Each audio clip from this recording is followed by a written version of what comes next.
PCR. El acrónimo más nombrado de los últimos meses. El test de reacción en cadena de la polimerasa, por sus siglas en inglés, fue desarrollado en los años 80 por el bioquímico estadounidense Kary Mullis y recibió el Nobel de Química en 1993. Pero es ahora cuando esta prueba se ha hecho familiar entre nosotros por la crisis de la COVID-19. A Elena van a extraerle una muestra y con ella viajaremos hasta el final de la ruta de la PCR, el resultado positivo o negativo. Por el camino descubriremos todo lo que hay detrás de este test. Rosa coge uno de los hisopos que introducirá en las fosas nasales de Elena. Pero, un momento. Antes que nada, empecemos por el principio.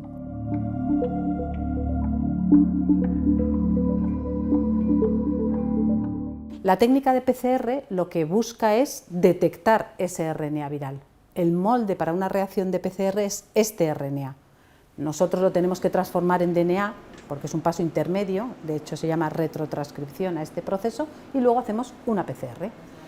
La PCR es como una fotocopiadora, es una técnica que amplifica, que copia muchas veces el material genético de este virus. Esa técnica de amplificación lo que hace es que esta técnica sea muchísimo más sensible que otras, porque pasa por ese proceso de amplificación. Y la muestra, la toma de muestra, o es el hisopo nasofaríngeo o es una muestra de saliva. El test de antígeno lo que busca es identificar proteínas de la nucleocápside del virus. La muestra nuevamente puede ser o un hisopo nasofaríngeo o saliva, pero ahí no busco el RNA viral, ahí busco una proteína concreta de la nucleocápside del virus. El test de antígeno y el test de PCR tienen su validez en el mismo momento, por delante y por detrás del momento en el que la infección es mayor. El tiempo cero aquí sería el punto de mayor infectividad.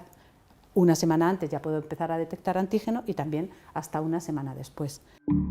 Rosa introduce el hisopo unos 3 o 4 centímetros. Luego recoge la muestra nasofaríngea, saca el hisopo y rápidamente lo introduce en este tubo donde está el reactivo que inactiva el posible virus. Un proceso que repite en el segundo orificio nasal. La toma de la muestra no acaba aquí. Antes de seguir, descubramos de dónde vienen y cuánto nos cuestan estos kits de PCR. Las respuestas las tiene Elena García Sevillano, periodista de El País, con la que nos encontramos en el Instituto Nacional de Gestión Sanitaria. España compra los kits de PCR, sobre todo en el extranjero, a empresas de las que tiene que importar la producción. Son, por ejemplo, Roche, Qiagen, Biomérieux o Thermo Fisher. Pese a ello, hay empresas españolas que también fabrican kits de PCR, que son kits semiautomatizados, o sea que facilitan el proceso, de manera que no tenga que ser tan laborioso.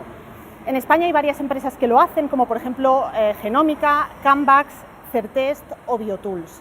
Estas empresas, sin embargo, hace tiempo que se quejan de que España es su peor cliente, o sea que están exportando buena parte de su producción a otros países. Una de las empresas que fabrica kits de PCR es esta, Genómica, en la que entramos. Esto es un kit de PCR que sirve para diagnosticar coronavirus. Son diferentes reactivos que están alicuotados en estos tubos que ves aquí. Todos ellos se van a mezclar con el DNA, con el RNA proveniente del paciente. Nosotros tenemos la capacidad para hacer, por ejemplo, entre 40 y 60.000 PCRs o test de PCR semanales, pero también depende un poco de qué demanda tengamos. Cuando empezó la crisis, más o menos se pagaba unos 25 euros por cada determinación con estos kits. Ahora el precio ha bajado un poquito y ya está entre 17 y 18 según los laboratorios de microbiología de los hospitales. Es complicado saber cuánto cuesta hacer PCRs en España o cuánto llevamos gastado en todo este tiempo, porque una parte de esas PCRs, una parte pequeña, la ha comprado el Ministerio de Sanidad a través del Instituto Nacional de Gestión Sanitaria, el INGESA, que tenemos a mis espaldas, y otra parte, la mayor parte, más de un 90 y tantos %, la han comprado las propias comunidades autónomas o incluso los propios hospitales. Podemos tener alguna aproximación. Por ejemplo, entre marzo y abril, el INGESA gastó cerca de 100 millones de euros en comprar todo tipo de test. Y luego las comunidades podemos estar hablando de cientos de millones de euros. Rosa coge el tercero y último de los hisopos que necesita. Lo introduce en la laringe de Elena y recoge otra muestra, esta vez de su saliva.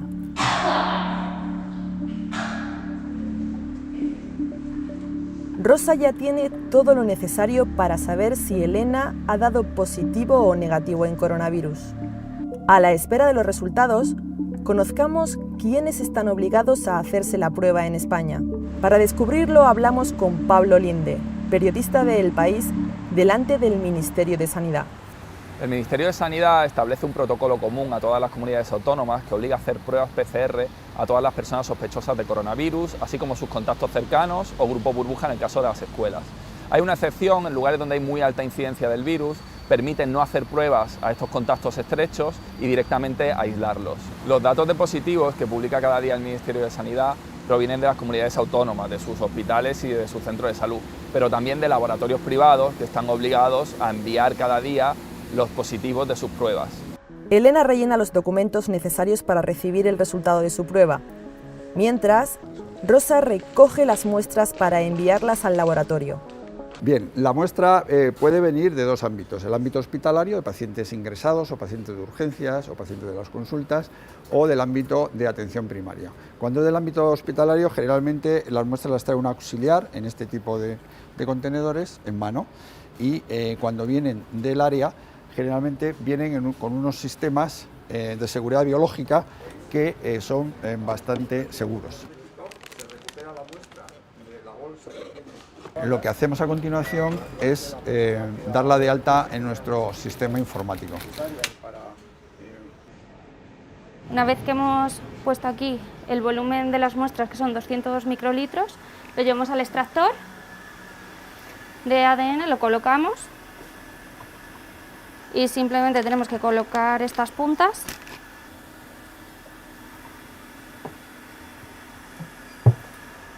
y lo programamos para que se inicie la reacción. Bueno, aquí nos encontramos con una serie de pocillos que vamos a rehidratar, donde encontramos la polimerasa y los diferentes cebadores para que se haga la reacción con el material genético, de ahí la P de PCR, de la polimerasa. Esto es un aparato que somete la mezcla que le hemos preparado previamente, que lleva la polimerasa, lleva los cebadores y lleva la muestra, el eluido, el extraído, lo somete a temperaturas altas y temperaturas bajas, y en este proceso se consigue amplificar el material genético, y de esta forma podemos dar la muestra positiva o negativa. Bueno, aquí analizamos los resultados. Como podéis ver, estos son los ciclos de termociclado, y en esta muestra, a partir del ciclo 20-25, han empezado a amplificar, es decir, hay material genético del virus y se ve cómo amplifica la muestra a 2 genes. Esta es una muestra positiva. Elena recibe en casa los resultados de su PCR. Ha dado positivo. Tendrá que esperar las instrucciones sobre su aislamiento y contactos cercanos. ¿Con la misma fecha se le hizo que usted, Doroteo? Los protocolos de seguimiento de las personas que han dado positivo son variables, depende de los protocolos del Ministerio, también adaptados a cada comunidad.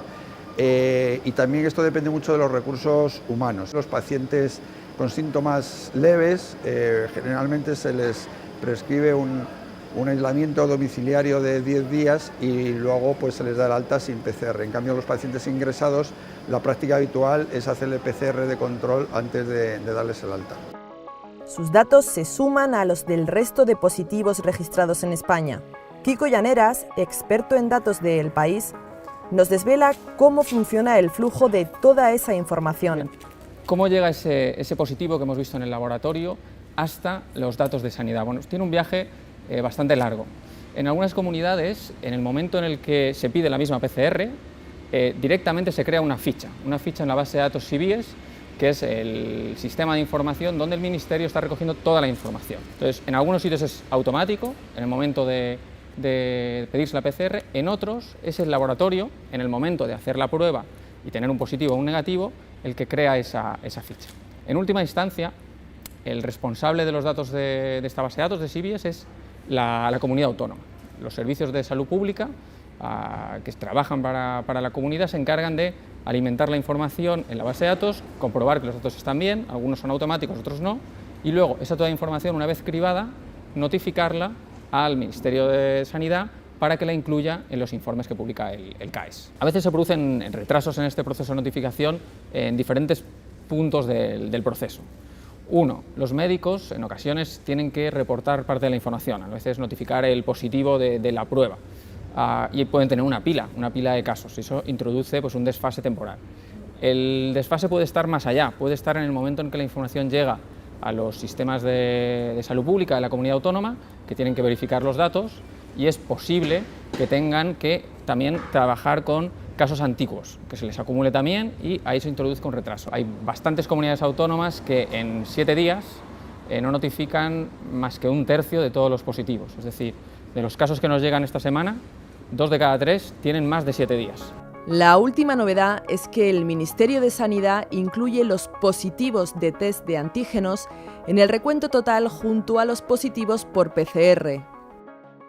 Son unos test que también se hacen en muy poco tiempo, y la diferencia fundamental es que lo que vemos aquí son proteínas del virus, no material genético, que es lo que vemos con la PCR. A efectos prácticos, eso quiere decir que necesitamos mucho virus, una alta carga viral en la nasofaringe, que es donde hacemos la muestra para que el test sea positivo. Las pruebas de antígenos van a suponer ahora una cierta tensión a este flujo de información que hemos visto. ¿Por qué? Sobre todo por un motivo. Las pruebas de antígenos no pasan por el laboratorio, y el laboratorio ha tenido a veces un papel muy importante. Por ejemplo, en las PCR en algunas comunidades son los laboratorios los que disparan la señal de que hay un nuevo positivo. Es la primera notificación la hacen los laboratorios que están automatizados.